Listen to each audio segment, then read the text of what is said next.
داغماي سلامتنا تقبلوا كبرات سمعتنا كابز قتيلو بعوض أرقاي زدالو أفريقيا أبسو موزيك غرب مكتالكم نعدم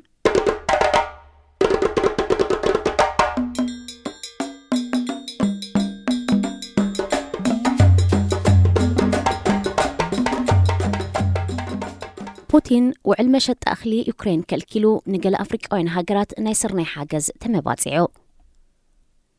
زحلف السمون على إسران شوعاتن قمون إسران شمونتن حملة أب روسيا كتما سانت بيترسبرغ قال أيوة على روسيان أهجر أفريقيا تخيدو نيرو علامات على روسيا مس 54 هاجرات أفريقيا مالت بملئتا أهجر زد قال الكوينو علامو نسلام تان معبالن زبل نيرو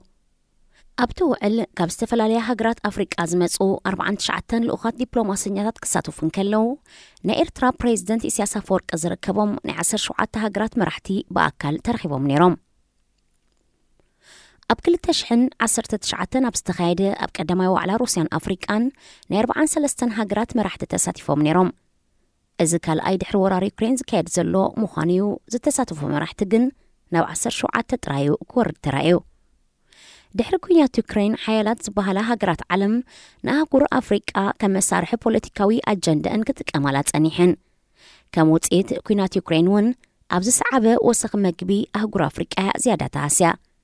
حاد كابك أندم وسخ مقبي دما نباني مسرح زغون سرنايو لعل 300 أب عالمنا يزفري سرناي روسيان يوكرينن بحبار زبركتو الجاميو أزمس مشتا سرناي أب أفريقيا كتاو متحازان له حيالو هاجرات أفريقيا كاب يوكرين ويكاب روسيا زمت سرنايز شمتانيرن روسيا قبل علي يوكرين ورار دحر مكيادا يوكرين نتنقدلو تسليم بحري بمخردان يوكرين أخل زركبو زخونا نقد من قصاصات كي تقبر كالكيلانيرا دحريو أمل العالم بفلاي دما أب أفريقيا واقا مقبي بفلاي دما باني كبيرو واقا مقبين من رقا بمونقونينات ودحورات هاجرات يوكرين اخلقت شيط نحاد عمد تتسنحو عل تكيرو تسنحو يوكرين دما 33 مليون طن أخلن كالعينة مقبن ناب سدد ليخا انتوغنا ازنا اخل سدد وعل زحل فورحي معل توديو روسيا دما كتناو حيداليتن روسيا وعل من واحد رايزي كونا نتسألين بحري ملؤ بملؤ بمخردان قبل علي ودباتن نا اخل معقور زخونا بوتات يوكرينن نا نفرت دبداب كتكبر سانيحا بازي دما داقماي واقا مقبي كنهر كرا اخلو حجون اتاقاند تقدايت افريقيا خوينا لا حيالو مرحت هاجرات أفريقيا أو على روسيا أفريقيا استساتفو نا إخلي بفلاي دما نايسرنا وحسنت كرقا قصو بمبال مخانو خقلت انكلو نعوز ملكتون حيالو أرستات تلعيلو بريزيدنت روسيا فلاديمير بوتين نحطو أفريقياوين نمملاسن نمكحسن روسيا نشدشت هاجرات مالت إيرترا بوركينا فاسو مالي صوماليا زمبابين مأكلاي ريبابليك أفريقان لنفس وكفن كاب 25 كساب 5 شحتون إخلي بنتأخ وهابو مخانو كالاتيو انتخنا عمتاوي مليونات تونات زدليا أهجر أفريقيا ات فلاديمير بوتين نشدشت هاجرات راي زتأتو مبتعا فتحك خون كم زي كل تعذبتي قلتو زبس مرحت أفريقيا أمونغو روسيان يوكرين زلو كينات بسلامو من قد فتحك تقوعن كلو بريزيدنت إيرترا إسياس أفوركي أجن روسيا بناينيتو عبلا لنتن مدفئن ناب كينات كم زعتوت يوكرين دماغن شل كم زخونات كقلت فتينو ناي معرباين عبلا بهجز فتقرو شجر دمايلو ورا روسيا قبل على يوكرين نمنتاي تجميرو زتفلاليو أكلات زتفلالي ملسخو بولي خولي خونو نمنت حتى تدما أقداسيو زوه ملس بزي قدس اتزين برون كخون زين برونجن قبل علي حانتو الألاويت هاجرن هزبن ورار كايد كخناني قبانيرو مرحت هاجرات أفريقيا بسنك زوكينات دارقات أركيرهم اللو خبالي كاليو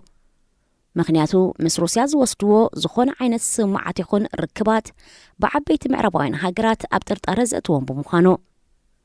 قال هاجرات أفريقيا ناب روسيا ويدما ناب تشاينا زتأمتا ادن هاجرات نقزع رسن ديمقراسيون قبل على زي مخنن نهاجرات أفريقيا دما ناب ديمقراسي من قد خمر حاصل زي دفاف أيو ناي معربوان ديمقراسي بملؤو مسبهلن دمدن أفريقيا زي كيد ويون زي سرح كخوني خاليو انتخونا ناي روسيان تشاينان ديمقراسي وياسر رحا من قست دما أمارات سكخون والكاملختي بزيت حتى تنتكو قعزو عدل زهبيو ኣህጉር ኣፍሪቃ ኣብ ዝሓድሽ ናይ ፍልልይን ናይ ሓድሽ ትእዛዝ ዓለምን ኣብ ክልተ ተመቒሉ ዘሎ ደንበ ኣብ ልዕሊ ምቕርቃራ ዝስዕባ ዘሎ ጽልዋውን ናብ ኩሉ ክትውጠጥ ይገብራሎ። እዚ ድማ ብሓፈሻ ኣብ ዘይምርግጋእን ርእስኻ ምኽኣልን ስለ ዘይጸንሐ እምበር ናይ ገዛእ ርእሳ ዕቱብ ውሳኔ መሃለዋ። ወራር ሩስያ ኣብ ልዕሊ ዩክሬን ተኸቲሉ ሃገራት ምዕራብ ብፍላይ ድማ ኤውሮጳን ሕቡራት መንግስታት ኣሜሪካን ኣብ ልዕሊ ሩስያ ቁጠባዊ ንግዳውን ቴክኖሎጂካውን እገዳ ገይረንን። ምስ ሩስያ ውዕል እትገብር ሃገር ድማ ዋጋ ክትከፍል ምዃና የንዘጠንቅቓ። ኣብዚ እዋንዚ ኣብ ሓደ ክፋል ናይ ዓለም ግጭት እንተተኻይዱ ብቐጥታ ይኹን ብተዘዋዋሪ ኣብቲ ካልእ ክፋል ጽልኡ ክሕድር ናይ ግድን እዩ። ኣህጉር ኣፍሪቃ ድማ ብኹናት ሩስያን ዩክሬንን ዝያዳ ተጸለያ። ኣብ ልዕሊ ሩስያ ፊናንሳዊ እገዳ ኣብ ልዕሊ ምርዓሙ እታ ሃገር ምስ ሃገራት ምትሕልላፍ ገንዘብ ከይትገብር ማዕቀብ ተነቢሩሎ። ኣህጉር ኣፍሪቃ ምስ ሩስያ ዓመታዊ ናይ 20 ቢልዮን ዶላር ንግዲ ክትዓናቕፋ እዩ። ሩስያ ኣብ ዘን ዝሓለፋ ቀረባ ዓመታት እያ ናብ ኣህጉር ኣፍሪቃ ጠመተ ብምግባር ምስ ሓያሎ ሃገራት ዝምድና ክትመሓይሽ ጸኒሓ። ሩስያ ጥቕማ ከም ምትግባር ሓሊፋ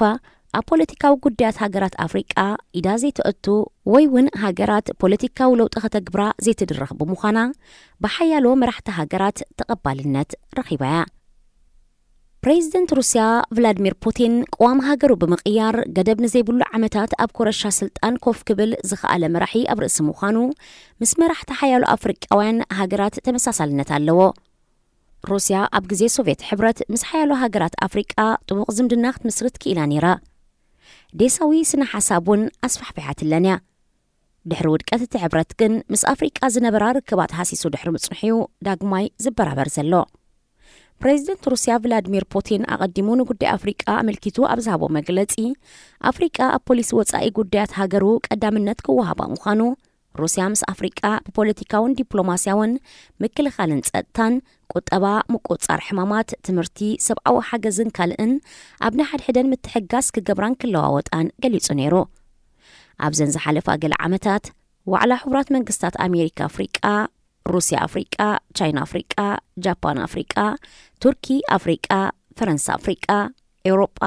ኣፍሪቃ፣ ህንዲ ኣፍሪቃ ወዘተ ዝብል ውዕላት ምክያድ ንቡር እናኾነ ይመጽእ ኣሎ። ምዕቡላት ወይ ብቁጠባ ብልጹጋት ዝበሃላ ሃገራት ንመራሕቲ 54 ሃገራት ኣፍሪቃ ናብ ሃገራቶም እናዓደሙ ዋዕላ የካይድሎም። ልቢ መራሕቲ ክሰልቡ ይፍትኑ። ምስ ኣፍሪቃ ጥቡቕ ዝምድና ክህልዎም ይደልዩ። ተኻፈልቲ ጸጋታት ዕቑር ሃብቲ ተኣጉር ክኾኑን ጽልዋ ካሕድሮን ይጽዕሩ።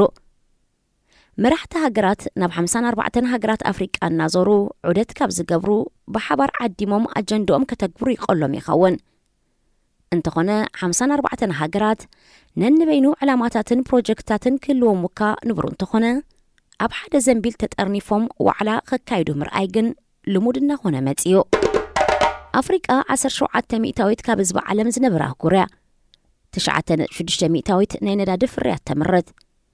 9 ሚእታዊት ፕላቲኒየም፣ 9 ሚእታዊት ኮባልት፣ 50 ሚእታዊት ወርቂ፣ 2 ካብ 3 ማንጋኔዝ፣ 35 ሚእታዊት ዩራኒየም፣ 75 ሚእታዊት ኮልተንን ካልእ ማዕድናትን ተፍሪ። ኣህጉር ኣፍሪቃ ብተወሳኺ 54 ሉዓላውያን ሃገራት እትውንን ኣህጉር ብምዃና ኣብ ሓፈሻዊ ባይቶ ውድብ ሕቡራት ሃገራት 54 ድምፂ ምርጫ ትውንን። እዚ ድማ ካብ ዘጠምትዋ ቀንዲ ረቑሒታት እዩ። ኣፍሪቃ ክትህቦ ንእትኽእል ዕድላት ንምጥቃም ሃገራት ብዝተፈላለየ ጥቕምታትን ዘማዕድዋ ዘለዋ። ገለ ካብኡ ወፍሪ፣ ህንፃ፣ ንግዲ፣ ዲፕሎማሲ፣ ወተሃደራዊ ሓይልን ማዓስከራትን ጂኦፖለቲክስ ዝርከቦ ኮይኑ ፖለቲካዊ ጽልዋ ምሕዳር ድማ ሓደ ካብ ቀንዲ ረቑሒታት እዩ። ካብ 13 ክሳብ 15 ታሕሳስ ንኣብነት ኣብ ከተማ ዋሽንግተን ዲሲ ሕቡራት መንግስታት ኣሜሪካ ዋዕላ ኣፍሪቃ ኣሜሪካ ተኻይዱ ነይሩ። ኣብቲ ዋዕላ 49 መራሕቲ ሃገራት ተሳቲፎም ምምሕዳር ጆ ባይደን ኣብ 3 ዓመት ዝትግበር ናይ 55 ቢልዮን ዶላር ወፍሪ ከካይድ ቃል ኣትዩ ነይሩ። እዚ ወፍሪ ኣብ ቁጥባዊ ምትሕጋዝን ምዕባልን ከምኡውን ኣብ ቀረብ ረድኤት ከም ዝውዕል ክፍለጥ እንከሎ እቲ ምምሕዳር ምስ ኣፍሪቃ ዘለዎ ዝምድና ንምዕባይ ክሰርሕ ምዃኑ ገሊጹ። ሕቡራት መንግስታት ኣሜሪካ ነዚ ዋዕላ ዘካየደት ድሕሪ 8 ዓመት ክኸውን እንከሎ ኣቐዲሙ ኣብ ስልጣን ዝነበረ ምምሕዳር ዶናልድ ትራምፕ ኣብ ልዕሊ ኣፍሪቃ ዝነበሮ ኣሉታዊ ኣረኣያን ምዝንጣልን ድሕሪ ምሕላፍዩ ንምምሕያሹ ጻዕሪ ዝግበር ዘሎ ሃገራት ኣህጉር ኣፍሪቃ ብቐዳምነት ምስ ቻይና ቀጺላ ድማ ኣብዚ ሕጂ እዋን ምስ ሩስያ ዘለዎን ዝምድና እናደልደለ ዝመጸሉ ዘሎ እዋን ምክያዱ ቀጥታዊ ግብረ መልስተን ሃገራት ንምግባርያ ኣሜሪካውን እናታጌራ ኣቐዲመን ብሪጣንያን ፈረንሳን ድሕሪ መግዛእቲ ብዝመስረትኦ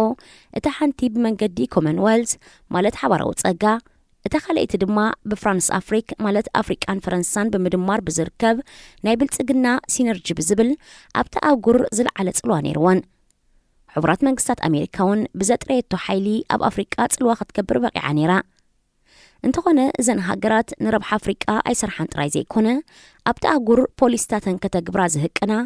ኣብ ፖለቲካዊ ኺደ ሃገራት ድማ ኢደን ጣልቃ ዘእትዋ ብምዃነን ምስ መብዛሕትአን ሃገራት ከምቲ ዝድለ ክሳንያ ኣይጸንሓን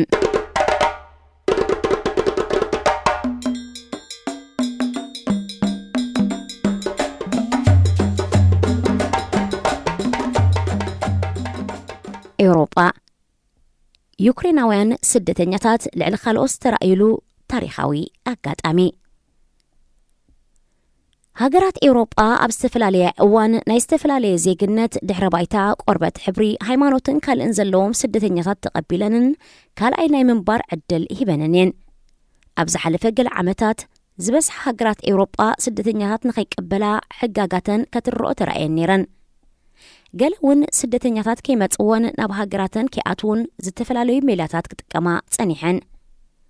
ብሰንኪ ስደተኛታት ከይዕብለሉ ዝሰግኡ ብዙሓት ዜጋታት ኤውሮጳ ብወገኖም ኣብ ግዜ ምርጫ ነተን ስደተኛታት ዘደልያ ሰልፍታት ብምድጋፎም ሓያሎ የማናውያን ዓቃባውያንን ሰልፍታት ቅድሚ ሕጂ ርኢንኦ ዘይፈልጣ ዓወታት ከመዝግባ ተራእየን እዚ ከምዚሉ እናሃለወ ኩናት ሩስያ ኣብ ልዕሊ ዩክሬን ተጀሚሩ ሚልዮናት ዩክሬናውያን ድማ ቤት ንብረቶም ራሕሪሖም ናብ ስደት ከምርሑ ተራእዮም ከም ግብረ መልሲ ናይ ስደተኛታት ዳርጋ ኩለን ሃገራት ኤውሮጳ ንዩክሬናውያን ስደተኛታት ሓንጎፋ ኢለን ክቕበላን ከለዋ ፍሉይ ናይ መንበሪ ወረቓቕቲ ብምዕዳል ምስ ሕብረተሰብ ክወሃዱን ናይ ስራሕ ዕድል ክፍጠረሎምን ተጓየን ሃገራት ኤውሮጳ ስደተኛታት ክኽልክላ ጸኒሐን ሃንደበት ንዩክሬናውያን ምቕባልን ብብዙሕ ዓይኒ ክርአ ግድን ኮይኑ ገለ ተዓዘብቲ ዩክሬናውያን ኤውሮጳውያን ብምዃኖም ብጂኦግራፉን ካብ ርሑቕ ብዘይምዃኖም ብዙሕ ባህላዊ ፍልልይ ዘይብሎም ምዃኖምን ሃገራት ኤውሮጳ ክቕበልኦም ግድን ይኽብሉን ከለዉ ገለ ዩክሬናውያን ጸዓዱ ብምዃኖም ጥራይ ይብሉ ገለ ድማ ምስ ሩስያ ዘለዎም ፖለቲካዊ ፍልልይ ዝፈጠሮ እዩ ድማ ይብሉ ገለ ሃገራት ኤውሮጳ ኣብ ልዕሊ ኣፍሪቃውያንን ኤስያውያንን ስደተኛታት ተመሳሳሊ ድንጋጸ ዘይምርኣየን ክነቕፉን ከለዉ ገለ ድማ ናይ ኣፍሪቃውያንን ኤስያውያንን ዝበዝሕ ናይ ቁጠባ ጸገም ዝፈጠሮ ከም ዝኾነ ብምግላጽ የመኻንዮ ንምዝካር ዝኣክል 3 ጥቅምቲ 2023 ካብ ሚስራታ ሊብያ ዝተበገሰት ልዕሊ 520 መብዛሕትኦም ኤርትራውያን ስደተኛታት ዝጸዓነት ጃልባ ናብ ደሴት ላምፔዱሳ ክትበጽሕ ኣስታት 400 ሜትሮ ጥራይ ተሪፍዋ ነይሩ ገለ ተሳፈርቲ እታ መርከብ ንመሬት ቀሪቦም ብምንባሮም በፂሕና ዝብል ተስፋ ሰኒቖም ነይሮም እንተኾነ እታ ጃልባ ናይ ሞተር ብልሽት ኣጋጢምዋ ናይ ኣጋምሸት ኮይኑ ጽልምትምት ይብል ብምንባሩ ገለብታ ጃልባ ዝነበሩ ሰባት ሓው ብምቅጻል እታ ጃልባ ካብ ርሑቕ ከም እትርአ ክገብራ እሞ ናይ ድሕን ሓገዝ ክርከብ ይከኣል እዩ ብዝብል ሓሳብ ብምንቃል ኮቦርታ ከቃጽሉ ጀሚሮም እንተኾነ እቲ ባርዕ ሓዊ ካብ ቁጽጽር ወጻእ ኮይኑ ነታ ጃልባ ከቃጽላ ጀሚሩ ኣብታ ጃልባ ዝነበሩ ሰባት ካብ ሓዊ ንምህዳም ናብ ሓደ ጎኒ ናይታ ጃልባ ጥራይ ብምዝዛዎም እታ ጃልባ ሚዛን ሲኢና ተገምጢላ ኣብ መንጎ ምግምጣልን ምቅጻልን ጃልባ ዝተቐርቀሩ ስደተኛታት ገለ ዘሊሎም ናብ ማይ ክኣትውን ከለዉ ገለ ኣብ ውሽጣ ዝነበሩ ድማ መውፅእ ሲኢኖምሉ ኣብ ዝነበሩ ንህሞት እታ ጃልባ ሙሉእ ብምሉእ ጥሒላ ሰዓት 7 ናይ ምሸት ሓይሊ ባሕሪ ኢጣልያ ናይ ሓደጋ ድሕን መልእኽቲ ክበጽሖን ከሎ ድሕሪ ገለ ደቓይቕ ኣብቲ እታ ጃልባ ዝነበረትሉ ከርክብ እኳ እንተኸኣለ እታ ጃልባ ግን ድሮ ጥሒላ ሓያሎ ሰባት ድማ ገለ ሞይቶም ገለ ድማ ክሕንብሱ ጸኒሖሞም ምስ ካልኦት ገፈፍቲ ዓሳ ብምትሕባር ድማ ኣስታት 157 ሰባት ከድሕኑ ክኢሎም ብናይ ጥልቀት ሓንበስቲ ዳይቨራት ተሰኒዩ ክሳብ 11 ጥቅምቲ ን9 መዓልታት ኣብ ዝተኻየደ ምድላይ ሬሳታት ናይ 359 ሰባት ሬሳ ክርከብ ተኻኢሉ ኣብ መንጎ እቶም መብዛሕትኦም ኤርትራውያን ዝኾኑ ስደተኛታት 6 نفس صورات زركبأن 9 دق أنستيون 16 ህጻናትን ነይሮም ሓደ ካብቲ ሓንበስቲ ጥልቀት ዝረኣይዎ ዘደንጹ ፍጻሜ ድማ ጥሒሎም ዝተረኽቡ ኣደን ህጻንን ብዕትብቲ ተተሓሒዞም ብምጽንሖም ነይሩ ኣደ ኣብ ውሽጢ ባሕሪ ከም ዝሓረሰት ዘረጋግጽ ምስክርነት ድማ ነይሩ እዚ ፍጻሜ ንመላእ ዓለም ብፍላይ ድማ ንኤርትራውያን ዘሰንበደ ኣጋጣሚ እዩ ሓያሎ ማዕከናት ዜና ዓለም ከቃልሖ እንከለዋ ባንዴራ ኢጣልያ ኣብ ፍርቂ ተሰቒላ 359 ምዉታት ድማ ናይ ኢጣልያ ናይ ክብሪ ዜግነት ተዋሂብዎም ካብ ጳጳስ ካቶሊካዊት ቤተ ክርስቲያን ኣባ ፍራንሲስ ክሳብ መራሕቲ ኢጣልያን ኤውሮጳን ኣፍሪቃዊ ሕብረትን መራሕቲ ሃገራት ኣፍሪቃን ናይ ሓዘን መልእኽቲ ኣመሓላሊፎም ኣቐዲሞም ሓያሎ ስደተኛታት ኣብ ባሕሪ ጥሒሎም እኳ እንተነበሩ ናይ 3 ጥቅምቲ 2013 ኣጋጣሚ ግን ናይ ማዕከናት ዓለም ሸፈነ ብምርካባ ጉዳይ ኣፍሪቃውያን ስደተኛታት ቆላሕታ ክረክብ ዝደፍአት ዕለት ነይራ ኣብቲ እዋንቲ ሃገራት ኤውሮጳ ብዝተፈላለየ ምኽንያት ካብ ኣፍሪቃ ንዝመጹ ስደተኛታት ቆላሕታ ክገብሩሎም ተዘራሪቦምን ሓያሎ ሃገራት ድማ ኣፍሪቃውያን ስደተኛታት ብፍላይ ድማ እቶም ኣብ ሃገራቶም ዘይምርጋእን ዘይብቆም ሕደራን ዘለዎን ሃገራት ዝመጹ ተቐቢለናኦም ኣብ 2015 እውን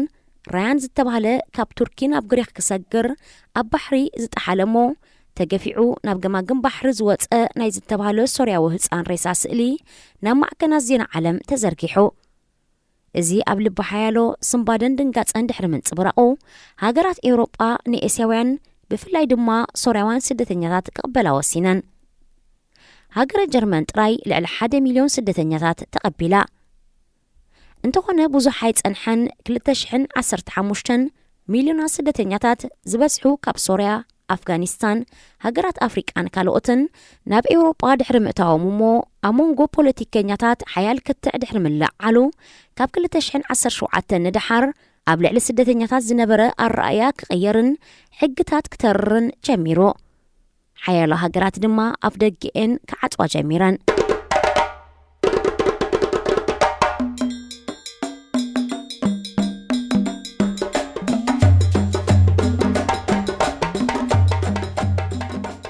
ናብ ዩክሬናውያን ምስ ንምለስ ዩክሬናውያን ወሪድዎም ብሰንኪ ዘሎ በደል ሓንጎፋይ ክበሃሉ ዝግብኦም እኳ እንተኾነ ሓያሎ ተጣበቕቲ ሰብኣዊ መሰላት ግን ካልኦት ስደተኛታት ብፍላይ ድማ ኣፍሪቃውያን ማዕረ ካልኦት ዘይረኣዩ ምዃኖም ቅሬታኦም ይገልጹ ኣለዉ ኣብ ዝሓለፈ ቅንያት ሓንቲ ጃልባ ካብ ቱርክ ተበጊሳ ኣብ ማእከላይ ባሕሪ ኣብ ዓለም ለኻዊ ሞያት ድሕሪ ምብፅሓ ብምጥሓላ 500 ሰባት ደሃዮም ዘጊት የለን ዝበዝሑ ሞይቶም እንተኾነ ዝድንግጽ ሰብ ኣይተረኽበን ነዛ ኣመልኪቱ ሓላፊ ላዕለዋይ ተጸዋዕ ስደተኛታት ውድብ ሕብራት ሃገራት UNHCR ፊሊፕ ግራንዲ ሃገራት ኤውሮጳ ከምቲ ዩክሬናውያን ስደተኛታት ዘርእዮ ዘለዋ ኣቀባብላ ንኣፍሪቃውያንን ካልኦት ስደተኛታትን እውን ብተመሳሳሊ ዓይኒ ክጥምቶኦም ጸዊዑሎ ፊሊፕ ግራንዲ ኣፍሪቃውያን ስደተኛታት ኣብ ኣፍ ደገ ባሕሪ ኤውሮጳ ክሞቱ ስኢልካ ምርኣይ ፍትሓዊ ከም ዘይኮነ ኤውሮጳውያን ሃገራት ንኹሉ ስደተኛ ብማዕረ ክሪኣ ብተወሳኺ ኣተሓሳሲቡ ሓያሎ ካብ ኣፍሪቃ ናብ ኤውሮጳ ክሰግሩ ዝፍትኑ ኣፍሪቃውያን ስደተኛታት ናብተን ክበጽሕወን ዝደልዩ ሃገራት ይበጽሕዮም እንተኾነ ኣብ መንጎ ኣብ ባሕሪ ጥሒሎም ህይወቶም ናይ ዝስእኑ ሰባት ቁጽሪ ብዓሰርታት ኣሽሓት ዝቝጸር እዩ ኣብ ምድላይን ምድሓንን ስደተኛታት ዝነጥፍ ብሲዎች ዝፍለጥ ዘይመንግስታዊ ማሕበር ብወገኑ መራኸቢ ብምውፋር ናይ ጀላቦ ደሊኻ ድሕን ስርሒት የካይድ እኳ እንተሃለወ እንተኾነ ንበይኑ ዝገብሮ ስራሕ እኹል ከም ዘይኮነ ሃገራት ኤውሮጳ ኣብ ምድላይ ስደተኛታት ዝጸዓና ጀላቦ ክትሓባበር ጻውዒት ኣቕሪቡሎ ዝበዝሑ ስደተኛታት ብደሴት ላምፔዱሳ እዮም ዝሰግሩ ምኽንያቱ እታ ደሴት ናብ ኣህጉር ኣፍሪቃ ዝቕረበት ብምዃና ስደተኛታት ዝጸዓና ጀላቦ ናብ ላምፔዱሳ ክበጽሓ እንተዘይክኢለን ዝበዝሓ ብገዛእ ርእሰን ናብ ኤውሮጳ ክበጽሓ ስለ ዘይክእላ ናይ ደሊኻ ድሕን ሓገዝ ከም ዘድሊ ሲዎች ይገልጽ